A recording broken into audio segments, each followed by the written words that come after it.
오늘 이 저녁 시간 함께 읽을 하나님의 말씀, 히브리서 6장 1절에서 3절까지의 말씀입니다. 히브리서 6장 1절에서 3절까지의 말씀, 총 3절이라 모두 다 같이 한 목소리로 말씀 읽도록 하겠습니다. 히브리서 6장 1절 말씀부터 다 같이 읽도록 하겠습니다. 그러므로 우리가 그리스도의 도의 초보를 버리고 죽은 행실을 회개함과 하나님께 대한 신앙과 세례들과 안수와 죽은 자의 부활과 영원한 심판에 관한 교훈의 터를 다시 닦지 말고 완전한 대로 나아갈지니라. 하나님께서 허락하시면 우리가 이것을 하리라.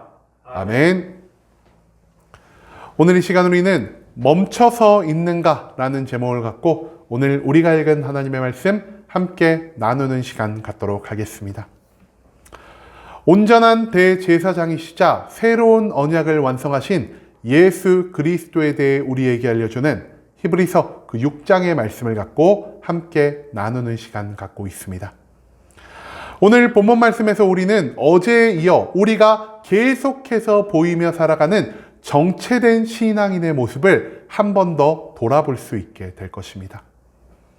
그러면 우리는 여전히 하나님 앞에서 어떤 모습을 보이며 살아가고 있는지, 우리가 그 모습을 어떻게 하면 탈피할 수가 있는지, 오늘 본문 말씀 한 절 한 절 찾아며 함께 알아보는 시간 갖도록 하겠습니다. 먼저 본문 1절 말씀에서 성경은 이렇게 기록합니다. 그러므로 우리가 그리스도의 도의 초보를 버리고 죽은 행실을 회개함과 하나님께 대한 신앙과 1절 말씀에서 히브리서의 기자는 앞선 말씀에 계속 이어서 우리의 신앙 성장을 촉구하고 있습니다. 어제 우리는 아무리 오랫동안 신앙 생활을 하고 아무리 많은 성경적 지식을 갖고 있더라도 단단한 음식을 먹는 장성한 믿음의 분량에 이르지 못하고 여전히 젖을 먹는 유아적인 믿음에 처해 있는 우리의 모습에 대한 경고의 말씀을 배울 수가 있었습니다. 그리고 오늘 말씀에서도 히브리서의 기자는 어제에 이어 계속해서 정체된 믿음을 가지고 살아가는 모든 성도들에게 한 번 더 권면의 말씀을 남기고 있다는 것이죠. 그렇다면 히브리서 기자가 우리에게 강조하고자 하는 것은 과연 무엇이었을까요? 그는요, 이 말씀 가운데에서 우리가 그리스도의 도의 초보를 버려야 한다라 말하고 있습니다. 그렇다면 우리가 버려야 할 것, 그리스도의 도의 초보를 이 히브리서 기자는 과연 무엇으로 설명하고 있을까요? 가장 먼저 히브리서 기자는요, 우리가 죽은 행실을 회개하는 것을 버려야 한다라 말하고 있습니다. 여러분, 죽은 행실을 회개한다는 것은 무엇을 의미하는 것일까요? 이것은요, 우리가 모든 죄악들 가운데에서 사망과 멸망을 향해 나아가고 있다는 사실을 인정하고 우리가 그 죄악에서 벗어나기 위해서는 하나님 앞에 나아가 내 온 마음을 담은 회개의 기도를 올리며 나의 삶을 바꿔가려는 의지를 가져야 한다는 걸 의미하는 표현이라 할 수 있겠습니다. 그리고 우리는요, 우리가 죄인인 것과 우리의 죄를 완전히 해결하기 위해서는 예수 그리스도의 보혈의 피를 온전히 붙잡고 나아가야 한다는 걸 수많은 설교 말씀을 통해 그리고 성경의 본문을 통해 배우고 깨달아 완성된 지식을 갖추게 되었다는 것이죠. 문제는요, 이런 모든 것들을 내가 이미 깨달아 알고 있음에도 불구하고 수없이 많은 죄를 회개했음에도 수없이 많은 회개의 기도를 반복했음에도 우리가 여전히 똑같은 죄를 반복하고 살아가며 여전히 똑같은 회개의 기도를 반복하며 살아가는, 즉 하나님 보시기에 끝없는 죄의 반복과 끝없는 죄의 회개라는 어리석음 가운데 살아가는 것이 너무나 많다라는 사실을 히브리서 기자는 이 말씀을 통해 우리에게 알려주고 있다는 것이죠. 한마디로 죄를 회개했으나 아직도 죄를 품고 살아가는 우리들의 이런 초보적인 그리스도의 도에서 우리가 이제 완전히 벗어나야 한다는 사실을 우리는 오늘 본문 말씀을 통해 배울 수 있게 된다는 것입니다. 두 번째로 히브리서 기자는 말합니다. 우리가 하나님에 대한 신앙의 초보를 버려야 한다라고 말입니다. 여러분, 하나님에 대한 신앙은 무엇이라 할 수 있을까요? 우리가 온 마음을 다해 하나님을 나의 창조주요, 나의 구원자로 믿는 믿음을 의미하는 표현이라 할 수 있겠습니다. 성경 말씀 가운데에서 하나님은 어떤 분으로 나타나고 계십니까? 하나님은요, 온 세상 가운데에서 유일한 신이시자 살아계신 분이시며 온 세상을 창조한 전지전능하신 분, 그리고 무엇보다 우리를 사랑하심으로 이 세상을 살아가는 모든 인류를 구원하고자 하시는 분으로 우리는 성경 말씀에서 하나님의 모든 모습을 배울 수 있게 된다는 것이죠. 하지만 이 모든 것을 지식으로는 가지고 있되 나의 삶에서 이것을 받아들이지 않고 내가 이 모든 것들을 믿지 않으므로 나의 삶의 온전한 변화를 만들어 나가지 않는다라면 우리는 머리로는 하나님을 믿고 입술로는 하나님을 믿으나 하나님 보시기에 믿음이 없는 자로 규정될 수밖에 없다라는 것이죠. 그렇기 때문에 이런 어리석은 믿음을 반복하며 살아가는 우리들에게 히브리서 기자는 하나님 보시기에 거짓된 신앙을 우리가 이제는 완전히 버리고 살아가야 한다는 사실을 이 말씀 가운데 남겨두고 있다는 것입니다. 뒤에 이어진 2절 말씀에서 성경은 이렇게 기록합니다. 세례들과 안수와 죽은 자의 부활과 영원한 심판에 관한 교훈의 털을 다시 닦지 말고 완전한 대로 나아갈지라. 2절 말씀에서 히브리서 기자는요, 초보적인 믿음을 버리는 것이 무엇을 동반해야 하는지를 계속해서 우리에게 알려주고 있습니다. 앞서 언급한 우리가 버려야 할 그리스도의 도의 초보적인 모습에는 똑같은 회개를 반복하는 것, 그리고 내가 하나님 앞에서 거짓된 신앙을 유지하는 것만 있는 것이 아닌 여기서 등장하는 세례, 안수, 죽은 자의 부활과 영원한 심판에 관한 교훈도 존재한다는 것을 히브리서 기자는 먼저 우리에게 알려주고 있습니다. 그렇다면 이 세례와 이 안수, 그리고 죽은 자의 부활과 영원한 심판이라는 이 세 가지의 것은 과연 무엇을 의미하는 것이라 할 수 있을까요? 가장 먼저 세례는 무엇입니까?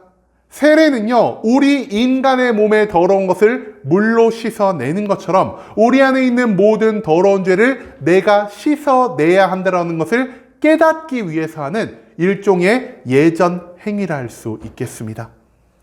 즉, 내가 죄인임을 인정하고 이제 죄에서 벗어나 하나님이 원하시는 거룩과 사랑의 모습을 갖추고 살아가야 하는 것이 바로 이 세례의 능력이라는 것이죠. 하지만 물로 아무리 많은 세례를 받는다 하더라도 내가 죄에서 멀어지지 않고 여전히 죄 가운데에서 살아간다면 그 물 세례는 우리에게 아무런 효능이 없을 것이요, 오히려 물 세례를 통해 내가 거듭났다라고 스스로 생각하며 더 많은 죄악을 거리낌 없이 저지르며 살아가는 이런 타락에 이르를 수도 있다는 사실을 히브리서 기자는 우리가 이 거짓된 세례, 나의 삶을 변화시키지 못하는 세례를 거부해야 한다는 것으로 오늘 본문 말씀 가운데 나타내고 있다는 것입니다. 그 다음 안수는 무엇입니까? 성경에서 안수는요, 굉장히 다양한 용도로 사용하고 있습니다. 누군가에게 축복을 내려줄 때도 안수를 쓰고요, 누군가의 병을 고칠 때, 그리고 누군가의 직분을 세워주거나 나의 안에 있는 죄를 희생 제물 가운데 흘려보낼 때에도 이 안수라는 방법을 사용하고 있다는 것입니다. 하지만 신약의 기준에서, 그리고 예수 그리스도의 죽음과 부활 이후의 안수는요, 성령의 충만함을 누군가에게 허락해주기 위한 또 하나의 수단으로 사용되었다는 사실을 우리가 잊지 말아야 한다는 것이죠. 즉, 여기서 말하는 안수는요, 성도들이 받는 성령의 충만함과 연관되어 있을 거라는 사실을 우리가 충분히 추측해 볼 수 있다는 것입니다. 안수를 통해서 성령의 충만함을 받은 자들은 하나님이 말씀하신 대로 성령의 모든 은사를 통해 하나님의 능력을 얻게 될 것이요, 성령의 모든 열매를 통해 하나님의 성품을 갖게 되므로 이 땅 가운데에서 나의 힘과 능력으로는 이룰 수 없는 하나님의 모든 사명을 온전히 성취하며 살아갈 수 있는 놀라운 변화를 얻게 된다는 것입니다. 하지만 안수를 통해 성령의 충만함을 받았음에도 불구하고, 그리고 성령의 충만 가운데 존재하는 모든 은사와 열매를 체험했음에도 불구하고 이것을 통해 내가 하나님의 사명을 위해 나의 삶을 헌신하는 것이 아닌 나의 의를 사람들에게 드러내기 위해 성령의 충만함을 사용하고 나의 목적을 이루기 위해 성령님을, 하나님의 능력을 나의 도구처럼 사용하는 모습을 보인다면 이 안수로 인해 발생한 성령의 충만은 우리의 삶 가운데에서 하나님께 어떠한 영광도 돌려드릴 수 없다라는 사실을 히브리서 기자는 우리에게 알려주고 있다는 것입니다. 즉 하나님의 사명을 성취하고 하나님께 영광을 올려드리기 위한 이러한 일이 나의 삶 가운데 발생하지 않는다면 성령의 충만함은 우리에게 아무런 유익을 만들어낼 수가 없다는 사실을 우리가 또한 기억해야 한다는 것이죠. 마지막으로 히브리서 기자는요, 죽은 자의 부활과 영원한 심판에 관한 교훈에 대해서 우리에게 한 번 더 강조하고 있습니다. 예수 그리스도는요, 우리 육신의 죽음이 끝이 아니요, 그리스도가 다시 이 땅 가운데 재림하는 그날 우리가 육신을 입고 부활해 하나님의 심판 가운데에서 천국과 지옥을 결정받게 될 것이요, 그 두 가지 중 한 곳에서 영생의 삶을 살게 된다는 사실을 우리에게 이미 가르쳐 주셨습니다. 그렇기 때문에 우리 그리스도인들은요, 현세만을 보고 살아가는 것이 아닌 우리의 죽음 이후에 있을 영원한 삶을 위해서 때때로 우리의 삶 가운데 발생하는 모든 고난과 괴로움을 인내하고 극복하며 살아갈 필요가 있다는 사실을 그리스도는 우리에게 강조하셨다는 것이죠. 하지만 이 모든 것들을 듣고 이 모든 것들을 깨달았음에도 불구하고 여전히 우리의 소망이 하나님과 함께하는 영생의 삶에 초점을 맞춘 것이 아닌 우리의 현세 가운데 존재하는 나의 부유함, 나의 성공, 나의 인기에만 초점을 맞추고 있다면 우리는 예수 그리스도께서 가르쳐 주신 이 모든 교훈의 겉모습만을 알고 있을 뿐 그 모든 것들을 온전히 인정하지도 믿지도 않는다라는 것을 드러내는 모습을 보일 수밖에 없다라는 것, 그것을 히브리서 기자는 우리에게 경고하고 있다라는 것입니다. 그리고 이처럼 앞서 말한 총 5가지 거짓된 신앙, 그리고 잘못된 세례와 쓸모없는 안수, 마지막으로 내세가 아닌 현세만을 바라보고 살아가는 이 모든 것들, 이것들을 반복하며 살아가는, 즉 교훈의 터를 똑같이 반복하며 앞으로 나아가지 못하는, 성장하지 못하는 우리의 신앙생활의 모습을 히브리서 기자는 불쌍히 여기며 이런 우리를 성장시키려 한다는 사실, 그것을 오늘 본문 말씀에서 우리가 발견할 수 있게 된다는 것입니다. 마지막 3절 말씀에서 성경은 이렇게 기록합니다. 하나님께서 허락하시면 우리가 이것을 하리라. 3절 말씀에서 히브리서 기자는요, 우리가 어떻게 하면 우리의 믿음을 성장시킬 수 있는지에 대해서 알려주고 있습니다. 앞선 말씀을 통해서 우리는 우리가 어떤 믿음의 단계에 있는지, 그리고 우리가 지금 처해 있는 이 초보적인 믿음의 단계에서 어떻게 하면 성장을 얻을 수 있는지에 대해서 배울 수 있게 되었습니다. 그리스도의 신앙의 초보를 버리기 위해서는 하나님이 기뻐 받으시는 거룩함을 갖추어야 할 것이고, 하나님이 기뻐 받으시는 이웃사랑의 모습을 갖추어야 할 것이며, 나의 만족과 나의 유익을 추구하며 살아가는 것이 아닌 하나님의 사명과 하나님의 영광만을 바라보며, 이제는 현세뿐만이 아닌 내세의 삶에도 우리가 초점을 맞춰야 한다라는 사실을 이 말씀을 통해 우리는 배울 수 있게 되었고, 내가 이 모든 것들을 배웠기 때문에 이제는 우리가 이런 그리스도의 도의 초보를 버리고 완전한 성장을 위해 나아가야겠다라는 마음을 먹을 수 있게 되었다라는 사실을 이 히브리서 기자는 먼저 우리에게 알려주고 있습니다. 하지만 우리가 아무리 열심히 마음을 먹는다 하더라도, 우리가 신앙의 성장을 위해 아무리 많은 노력을 기울이고 아무리 뛰어난 능력을 가지고 있다라고 하더라도 우리가 가진 모든 것으로는 우리의 신앙을 온전히 성장시킬 수가 없다라는 사실을 히브리서 기자는 이 3절 말씀을 통해 우리에게 드러내고 있다는 것입니다. 여러분, 우리의 신앙 성장을 위해 필요한 건 무엇입니까? 바로 하나님의 허락이 필요하다는 것입니다.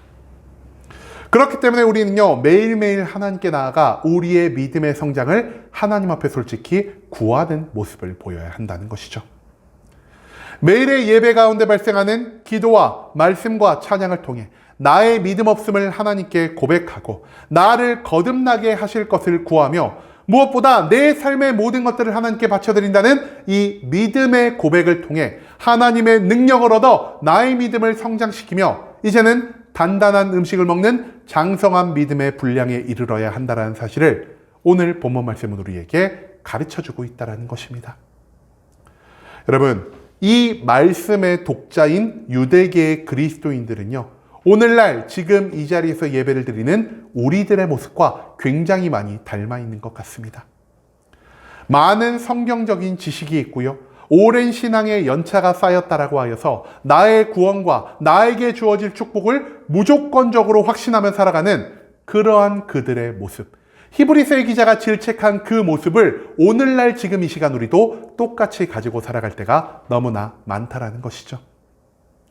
죄를 짓고 그 죄를 회개했음에도 똑같은 죄의 반복과 회개를 이어나가고 있고요, 하나님을 믿는다고 하면서도 삶의 변화를 만들어내지 못하고 있으며, 세례를 통해 거룩을 얻지도 못하고 안수를 통해 하나님의 사명과 영광을 추구하지도 않으며 내세가 아닌 오직 현세만을 바라보고 살아가는 우리들의 모습은 과거의 히브리서의 기자가 보기에 굉장히 연약하고 굉장히 어리석은 모습이 될 수밖에 없다는 사실을 오늘 본문 말씀은 우리에게 강조하고 있다는 것입니다.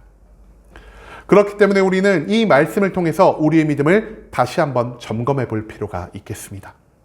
매일의 신앙생활, 즉 기도와 말씀과 찬양으로 하나님께 나아가며 내 믿음의 모든 성장을 하나님께 맡겨드리고 이것을 교회 안에서만이 아닌 교회 바깥의 삶에서도 계속해서 유지해 나아가는 것, 하나님은 우리에게 이런 삶의 모습을 요구하고 계신다는 것이죠.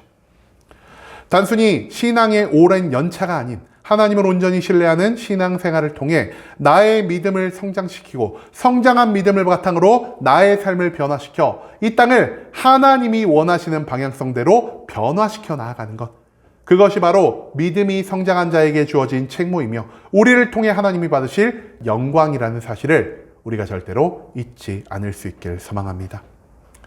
이제는 우리가 초보적인 신앙생활에서 몇 년이고 몇십 년이고 머무르고 있지 않은지 한 번 더 생각해 볼 수 있길 원합니다. 성경을 아는 것, 그리고 교회에서 보낸 시간과 봉사의 반복적인 신앙생활이 나의 구원과 축복을 결정하는 게 아닌 하나님을 통해 성장한 우리의 믿음이 우리의 구원과 우리의 축복을 결정짓는다는 사실을 우리가 절대 잊지 말아야 할 것입니다. 그 자리에서 머무르며 터만을 닫고 있는 자가 아닌 그 터 위에 하나님의 거룩한 집을 세울 수 있는 성장하는 자가 되어 이제는 이 땅 가운데에서 하나님께 모든 영광을 돌리며 살아갈 수 있는 순복음 함께하는 교회 모든 성도님들이 될 수 있길 간절한 마음으로 소망하겠습니다. 아멘.